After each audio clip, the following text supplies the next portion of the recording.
So I don't even know what we're doing right now. I guess well, we're going to the store. In order to break the crafting system, you can do this at. You don't have to be at level 100 in Enchanting and Alchemy. It uses the two in tandem to do some really messed up stuff because Bethesda's apparently really bad at math. But you have to be decently leveled in them. I did some testing beforehand.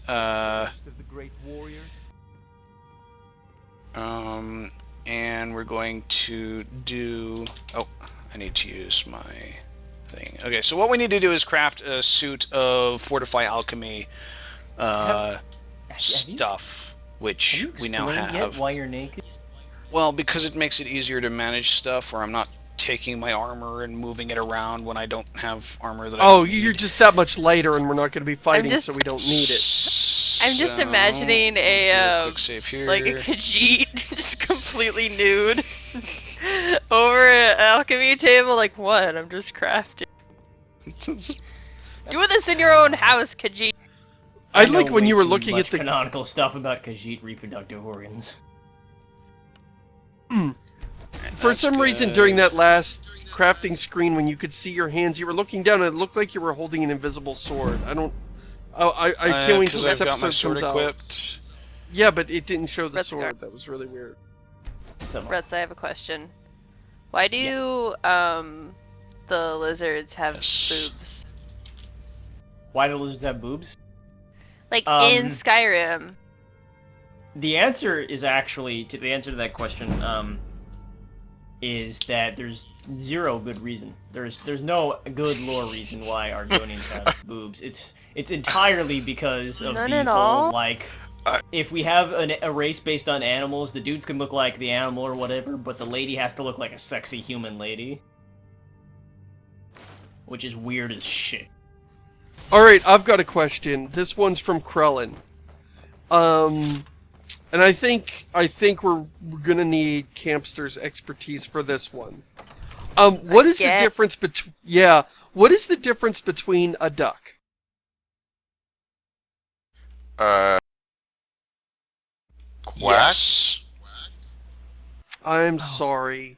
That's not the correct answer. Okay. Do you know the guy? You know that question, like that, like internet joke, like I accidentally a whole bottle of Coke.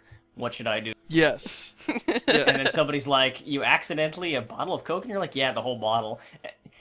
So when we discovered this in college, we like did it to somebody, and they're like, oh, haha, yeah, that's funny. You should try that with Lucas. And we did it with Lucas, and like. He literally, for 30 minutes, he had no idea what the fuck was going on. He was just like, he wasn't even really getting frustrated. He was just kind of bemused. Like, he's like, okay, try it again. I think I've almost understood you. Okay, so run this by me again? Alright, yeah. Okay. We sort of started feeling bad by the end of it. So, I've got my enchanting up to where I needed it to craft a decent-ish suit of Fortify Alchemy, and this will also help me level up Alchemy faster, because I'll make better potions, and better potions means they cost more money, and more money means you get more XP. Bowing! Yeah. So now we're going to go to Arcadia's Cauldron and listen to her talk to us over and over and over and over and over and over and over and over and over and over and over again. Hey Josh, tell the nice folks at home what happened the other day when you and I were hanging out and you snuck into Arcadia's house at night. Yeah, I was trying to pickpocket money off of her that I'd used for training, and I waited until she was asleep so that I could do the whole pickpocketing when she was least likely to actually detect me, and as she was asleep and I was sneaking up on her, she started talking about how she had whole bunches of poultices for sale. It was really bizarre. This is just a reflexive thing. She can't help it. She's always like, feel free to browse. That's her entire. That's like she's got some kind of Tourette's, and she just says generic shopkeeper shit all the time, and she cannot help herself, even in her sleep.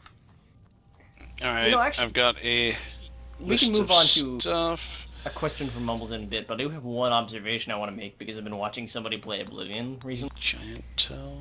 I'm going to say something that's going to sound really weird, not just because it's going to be saying Oblivion is good. That's right. In one respect. If there's anything I can help you with. I actually think it was a really bad move in Skyrim how, like, you don't zoom in on their face anymore. I'm gonna need you to justify that, young man. Okay, so in Oblivion, when you talk to somebody, like, so it does the same thing where, like, the game, like, freezes, kind of, and, like, you're just locked into this face-to-face conversation where neither of you move. In Oblivion, it zooms in on their face, and in Skyrim, you just maintain this distance. You know, it feels more natural in Skyrim, I guess. Like, at first, like, it feels more like, you know, you're just moving around the space. But it also makes, like, you didn't realize how much in Oblivion it made you feel like you're having conversations with actual people. Mm-hmm. I think I paid more attention when it was locked on someone's face.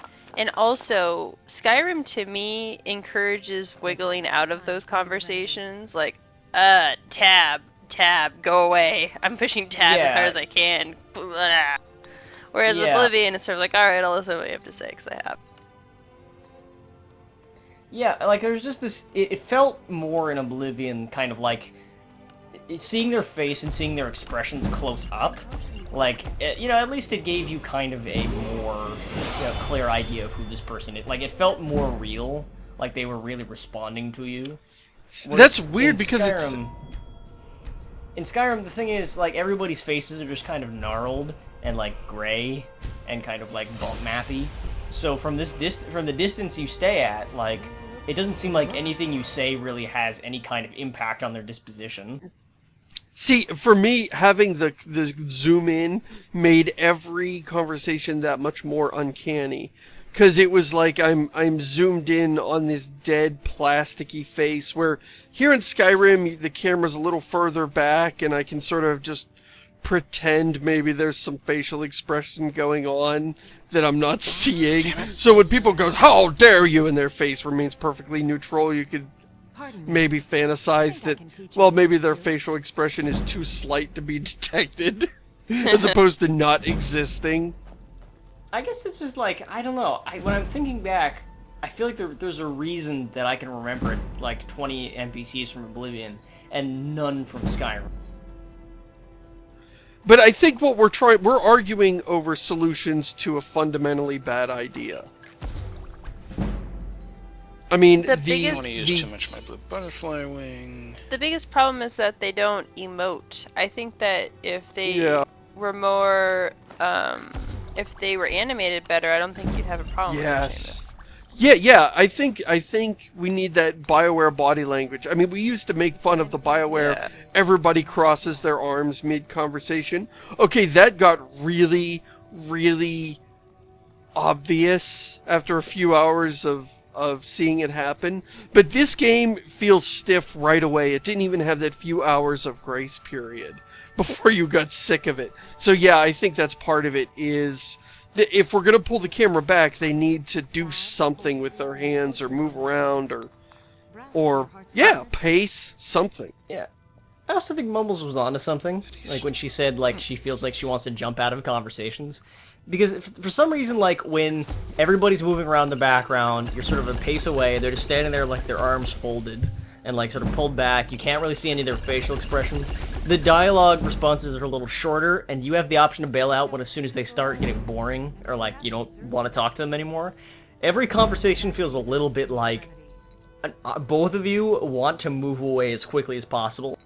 Yes. Like, neither of you really want to be talking to each other, but you kind of have to. Like, you're all 1 foot in the door. It's like when a guest comes over and you're talking to them, and, like, they're just standing, like, in the middle of the floor, just, like, standing by the door. It's like, it's clear that, you know, they kind of want to leave.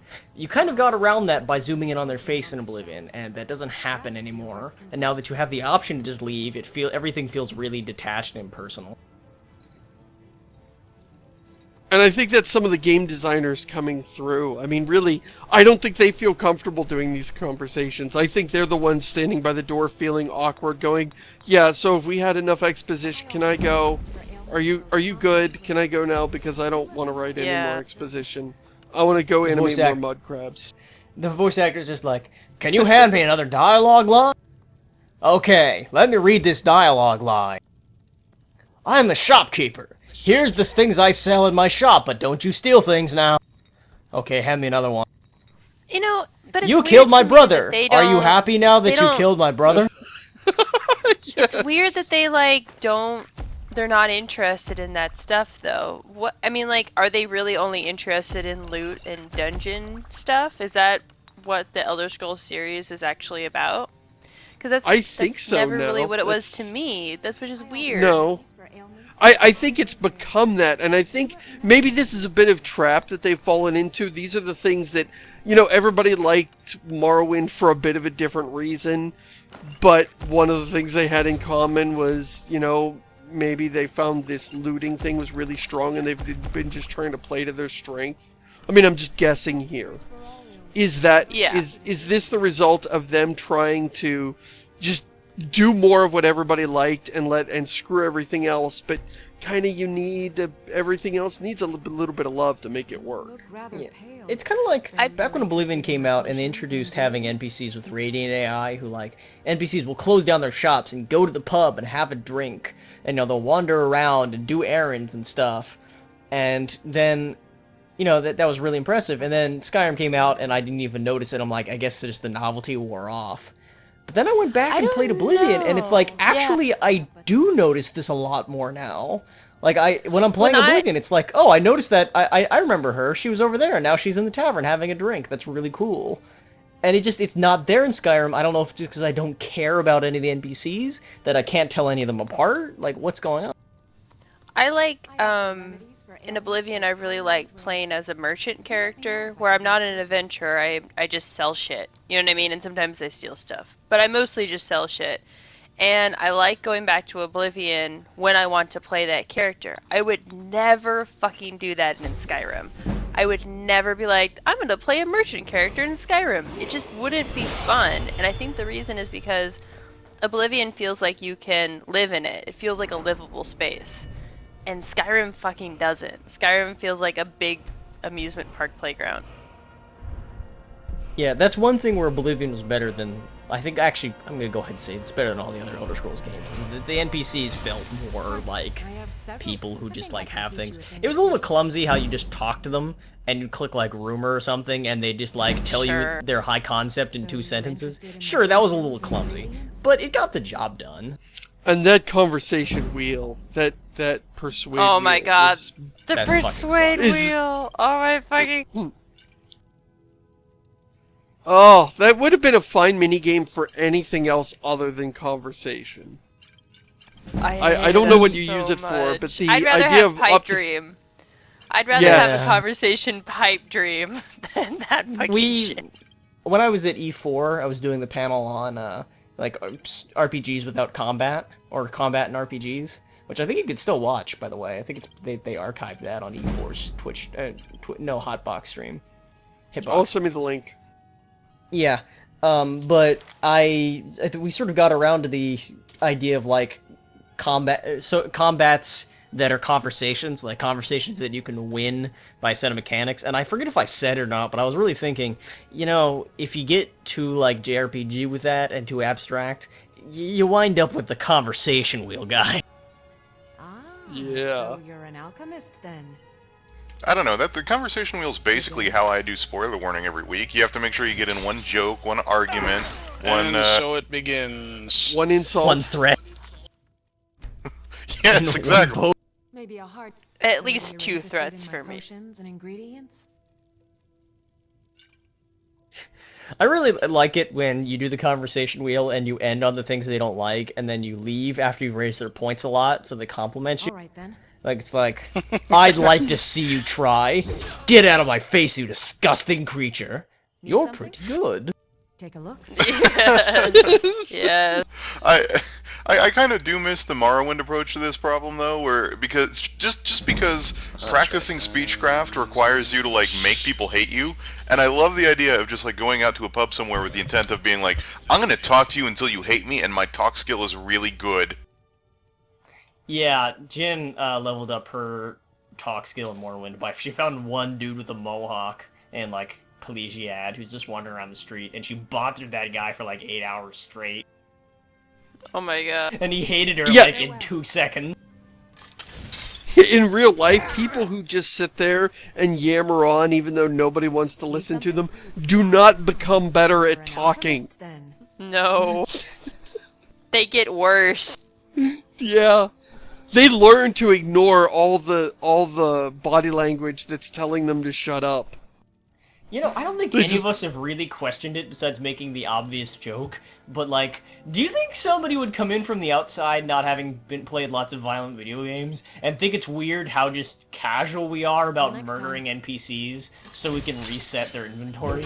I was gonna comment, it does look really funny how she just falls over. It looks like really brutal, actually. Like, kind of disgustingly realistic. Damn like, it. I remember... Proper stuff. Go for it, Mumbles.